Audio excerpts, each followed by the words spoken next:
Už začneme? Dobre, ahoj. Tak dneska budeme ale hovoriť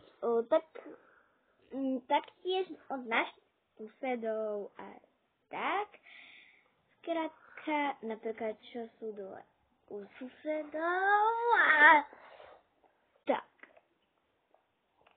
Skrátka tak.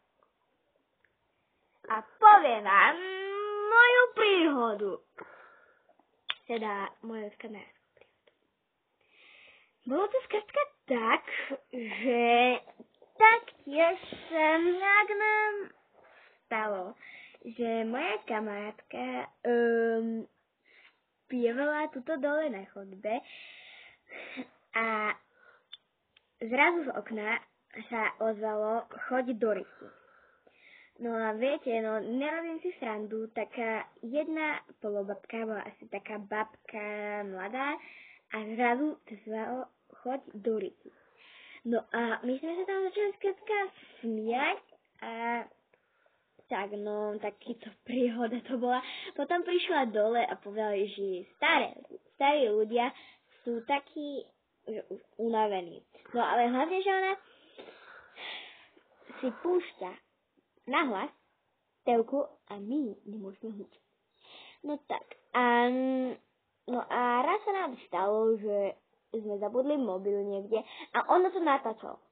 A skrátka, keď to natáčalo, no tak to bolo úplne hrozné, pretože niekto je ten mobil zobral a domov a videli sme mu kúsok bytu, tak to, tak. No a tak skrátka, teraz je, no tak už nič vám nepoviem, ale teraz je u nás návšteva, tak ja dúfam, že sa mi nikto nevnikne. A ja teda dúfam, pretože pochybujem, že sa mi príde. Alebo nepochybujem. No tak, lebo už tam mama vnikla a či si nedáme niečo. No fakt, to som asi strejala sa. Čiže nedáme nejaké čerešne, čiže to bolo. Tak, preto mi to môžu stopnúť a točiť. Kúkajte, ak sa mi točí hlava, vidíte? Poďte si na dievčatá. Ja som to vedela. No poďte. Vidíte?